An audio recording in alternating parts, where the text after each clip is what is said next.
사랑하는 성도 여러분, 4월 11일 목요일 아침입니다. 하나님 은혜와 평강이 함께하기를 축복합니다. 좋아요, 구독 꼭 눌러주세요. 우리 천만 성도 큐티하는 그날까지 함께 달려가도록 하겠습니다. 오늘 우리에게 주시는 하나님의 말씀은 열왕기상 4장 1절로 19절까지의 말씀인데요. 우리 1절부터 3절 말씀 같이 읽도록 하겠습니다. 솔로몬 왕이 온 이스라엘의 왕이 되었고 그의 신하들은 이러하니라. 사독의 아들 아사리아는 제사장이요, 시사의 아들 엘리호렙과 아히야는 서기관이요, 아힐롯의 아들 여호사밧은 사관이요. 아멘. 하나님께서 솔로몬에게 지혜를 주셔서 이스라엘을 잘 다스릴 수 있는 그런 마음을 주셨습니다. 그 마음과 더불어서 이제 모든 그 행정 체계가 잘 조직적으로 갖춰지게 되었음을 오늘 본문을 통하여서 말해주고 있습니다. 인사가 만사라는 말 있죠. 사람을 공동체 안에서 어떤 사람을 세우느냐에 따라서 그 공동체가 그 선한 목적 가운데로 잘 달려갈 수 있는가 하면, 사람 하나 잘못 세우면 그 공동체가 와해될 수 있는 그런 위험적 요소가 있는 것이죠. 그래서 오늘 본문의 말씀을 통하여서 하나님께서 주신 지혜로 솔로몬이 얼마나 사람을 잘 세웠는가에 대한 이야기를 우리에게 소개하고 있습니다. 오늘 처음부터 끝까지 쭉 사람의 이름이 명단이 나오는데요. 자, 먼저 사람을 세울 때에 솔로몬이 제일 먼저 제사장을 세웁니다. 이것은 그의 정치 이념과 관련이 되어 있습니다. 어디에 목적을 두느냐에 따라서, 어디에 포커스를 주느냐에 따라서 제일 먼저 사람의 이름을 올리는 게 중요한데, 오늘 본문 말씀에 사독의 아들 아사리아는 제사장이요, 이렇게 첫 스타트를 출발하고 있습니다. 그만큼 솔로몬은 예배를 우선적으로 세웠다라는 것이죠. 다윗과 사울, 이 사람들은 그 정치 이념이 나라를 어떻게 하든지 부강하게 하고 하나 되게 하는 데 목적 있잖아요. 그래서 군대 장관 요압을, 아브넬을 이렇게 세우고 있습니다. 그런데 이제 솔로몬은 예배에 우선, 하나님 앞에 어떻게 우리가 이제 태평 성대를 이루잖아요. 그래서 앞쪽에는 나라를 세우는 과정이니까 막 전쟁을 하고 이게 우선이었는데, 이제는 사람을 잘 세워서 행정적으로, 조직적으로, 예배, 이런 것들을 이제 풍성하게 소프트웨어를 잘 채워 나가면 하나님 기뻐하시는 그런 거룩한 나라가 될 수 있기 때문에, 이제 조직적으로, 행정적으로, 종교적으로, 신앙적으로 모양새를 갖추는 것이 중요하다라는 것이죠. 그래서 사람을 세울 때에 제일 먼저 제사장 그룹을 먼저 세웠다. 그리고 세운 사람이 누구입니까? 네, 서기관을 세웠다. 보세요. 서기관을 세웠다. 아이야를 세우고 그다음에 여호사밧이라는 사관을 세웠다. 거의 대부분 이제 그 문과 대신에 그 신하들을 주 그 메인에 앉혀놓고 있는 것을 보잖아요. 군대 장관은 먼저 나오지 않고 뒤에 나오게 되어 있어요. 그 다음에 이제 네 번째 보니까 버나야를 군사령관으로 세웠다, 그렇게 되어 있어요. 그리고 각 지방 두령들을 세우고 국내 대신을 세웠다, 이렇게 노동감독관을 세웠다, 이렇게 나와 있습니다. 이렇게 해서 이제 그 솔로몬을 중심으로 한 내각들이 이렇게 완벽하게 잘 짜여져 있는 모습을 바라봅니다. 이렇게 해서 그 한 사람 한 사람을 세우는데, 한 사람 다 기도하면서 세웠지 않겠습니까? 그래서 이 사람은 여기에 적합하다, 이 사람은 저기에 적합하다. 그렇게 해서 흠이 있으면 안 돼.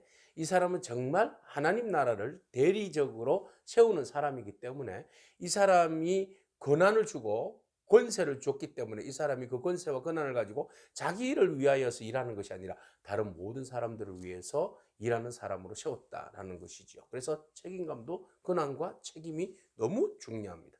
자, 오늘 여기에서 권한 대행, 네, 하나님께서는 주의 일들에 있어서 홀로 일하게 하시지 않는다. 솔로몬에게 지혜를 주셨지만 솔로몬 혼자 일하게 하지 않으셨다라는 것이죠. 솔로몬이 지혜로 사람을 잘 세워서 함께 더불어서 공동체가 공동선을 위하여서 함께 힘을 모으고 나아갔다는 거죠. 하나님의 나라는 그렇게 해서 구성되어지는 거예요. 왕 혼자 있는다고 되는 것이 아니라 그 안에는 제사장도 있고 서기관도 있고 그 다음에 사관도 있고 군사령관도 있고 지방의 두령들도 있고 국내 대신관, 노동감독관들, 이런 사람들이 다 그 적시적소에 잘 배치되어져서 저마다 자기의 일을, 역할들을 잘 감당할 때에 그의 나라가 더욱더 굳건하게 설 수 있게 되는 것이지요. 우리가 공동체에서 내가 일 잘한다고 막 100가지를 팔색조처럼 다 할 수는 없잖아요. 네, 여러분의 공동체, 교회 안에, 여러분의 일터에 일을 잘 할 수 있도록 분산해서 일할 수 있는 그런 지혜를 달라고 우리 하나님 앞에 기도할 필요가 있어요. 그래서 하나님 주시는 지혜가 지금 어떻게 잘 적용되는가를 우리에게 보여주고 있잖아요. 나라를 세우는 일에, 교회를 세우는 일에 하나님 지혜를 주셔서 적시적소에 사람을 잘 배치해서, 그리고 그 사람들이 그 자리에서 책임감을 가지고 최선을 각자 각계 전투를 잘해서 그 나라가 잘 세워져 있으면 정말 좋겠습니다. 여러분, 그 선거로 인하여서 이제 지방의 국회의원들이 세워졌지 않습니까? 이 사람들이 정말 사심을 버리고 정말 나라를 위하여서, 그 지역을 위하여서 헌신한다면 우리나라는 더욱더 부강할 수 있습니다. 여러분, 이들을 위하여서 우리도 함께 기도해 줘야 합니다. 기도해야 합니다. 자, 그렇게 해서 서로 협력해서 어떤 사람은 기도하는 사람, 어떤 사람은 일하는 사람, 어떤 사람은 세움을 받는 사람, 어떤 사람은 서포트 해주는 사람, 이게 잘 돼야지 그 나라가 온전해질 수 있어요. 여러분, 희망을 걸기를 축복합니다. 자, 그렇게 해서 이제 솔로몬의 나라가 내각이 잘 구성되어 있어요.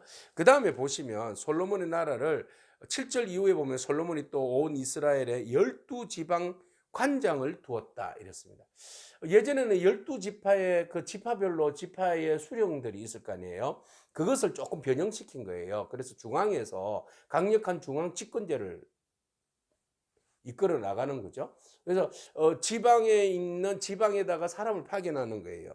지방 관장들을 각 파견해서 그 지방을 잘 통솔하고 다스릴 수 있도록, 예, 그렇게 이제 일들을 하게 하는 겁니다. 그래서 어떤 지역은 뭐 강하고 어떤 지역은 약하고 뭐 이런 게 아니라 모두가 다 강한 내각들, 예, 강한 지방의 호족들을 보내서 그 사람들을 통하여서 중앙에서 왕이 원하는 뜻대로 지방에 잘 관할하고 다스리고 섬길 수 있도록 사람을 파견했다는 거죠. 그래서 강력한 중앙 집권제를 통하여서 그 사람들의 이야기를 듣고 또 그 사람들이 얼마나 행정적으로 지방을 잘 섬기고 다스리는지 확인도 하고 말이죠. 그래서 강력한 중앙 집권제, 중앙 집권제를 하는 것이 독재를 하기 위함이 아니라 바로 하나님이 기뻐하시는 신정 국가를 이루기 위한, 예, 하나된 마음을 위하여서 이렇게 하나된 마음, 하나된 지방의 그 관장들을 파견한다. 이렇게 보시면 되겠습니다. 그렇게 해서 모두가 다 어떻게 하든지 이 나라 인민족이 하나가 돼야 되는 거잖아요. 오합지졸 다 흩어져 버리면 일이 안 되잖아요. 그래서 우리가 한 마음으로, 왕을 중심으로 한 마음으로 온 힘을 모아서 나가야지 나라가 살동말동할 거 아닙니까? 하나님 나라 똑같아요. 하나님을 중심으로 두고, 그리고 우리는 주님께서 우리를 이 땅 위에 막 파견하고 보낸 지방 관장이다. 이렇게 생각하시면 되겠습니다. 그래서 우리가 그 맡은 일들을 최선을 다해야 되는데, 그 솔로몬이 지방 관장들을 보낸 이유는 여기에 있어요. 사람들이 왕과 왕실을 위하여서 양식을 공급하되 각기 1년에 한 달씩 양식을 공급했다. 그래서 12달 동안 12지파들이 한 달씩 양식을 공급을 했다. 궁궐을 위하여서, 왕을 위하여서. 그래서 세금을 관장하는 일을 했다라는 것이죠. 그래서 이 사람들 강력한 중앙 집권제를 이렇게 제기하는 이유는 바로 왕권을 강화시키기 위해서, 또 때로는 이제 전략적인 것도 있어요. 반란을 제거하기 위한 것도 있고요. 또 세금을 원활하게 징수하기 위한 것도 있고요. 또 그 다음에 왕의 대리자로서 잘 관리하고 다스리는 목적도 있는 것이죠. 그렇게 해서 각 지방마다 이제 8절만 예를 들어 본다면 그들의 이름은 이러하니라. 에브라임 산지에는 벤 후리오, 마가스와 사알빈과 베세메스와 엘론 헤나네, 벳 하나네는 벤데겔이요. 이렇게 해서 이름도 어렵지만 계속해서 이 사람들 이름이 쫙 나옵니다. 계속 끝까지 12지파 모두의 사람이 나오는데 맨 마지막 끝절에 19절에 아모리 사람의 왕 시온과 바산 왕 옥의 나라 길라 땅에는 강 건너, 그죠? 요단강 건너서 동쪽에 우리의 아들 게베린이 그 땅에서 그 한 사람만 지방 관장이 되었더라. 이렇게 해서 모든 이스라엘 관할 지역에다가 다 관장들을 다 보냈다. 이 수없이 많은 관장들을 다 보냈는데 얼마나 머리가 아프겠어요. 지혜가 필요한 거죠. 그죠? 그 지혜는 어디에서 나오는 겁니까? 하나님의 말씀, 하나님을 두려워하는 마음, 경외하는 마음, 그 속에서 지혜가 오는 거죠. 그래서 하나님 주신 지혜로 적시적소의 사람을 잘 세워서 지혜로, 하나님의 지혜로 일을 나누고 솔로몬은 하나님의 지혜로 일을 나누고 고난을 받고 위임받은 사람들은 그 일꾼 세워줌에 대하여서 감사히 여기고 세움받은 일꾼들은 공동체를 위하여서 견고히 세워나가는 열심을 다하는 그런 일들을 잘 조합적으로 감당할 때에 그 나라가 온전히 세워질 수 있는 것입니다. 오늘 우리 교회 공동체에 하나님께서 충성되이 여겨서 우리를 한 사람 한 사람 각시 적소에 우리들을 세워주시는 줄로 믿습니다. 그래서 그 일들에 있어서 우리가 개인의 능력이 많지만 나 혼자 일들을 다 하라고 주신 건 아니잖아요. 더불어서 함께 연대하여서 우리가 우분투 함께 더불어서 나누고 섬기고 해서 연합체를 잘 이루어 나가는 그런 아름다운 공동체, 아름다운 나라, 아름다운 가정, 아름다운 일터가 되어야 할 줄로 믿습니다. 그 일을 위하여서 여러분 최선을 다해서 함께하는 그런 저와 여러분이기를 축복합니다. 기도하겠습니다. 주님 감사합니다. 효과적인 통치를 위해서 강력한 중앙 집권 체제를 수립한 솔로몬의 모습 바라봅니다.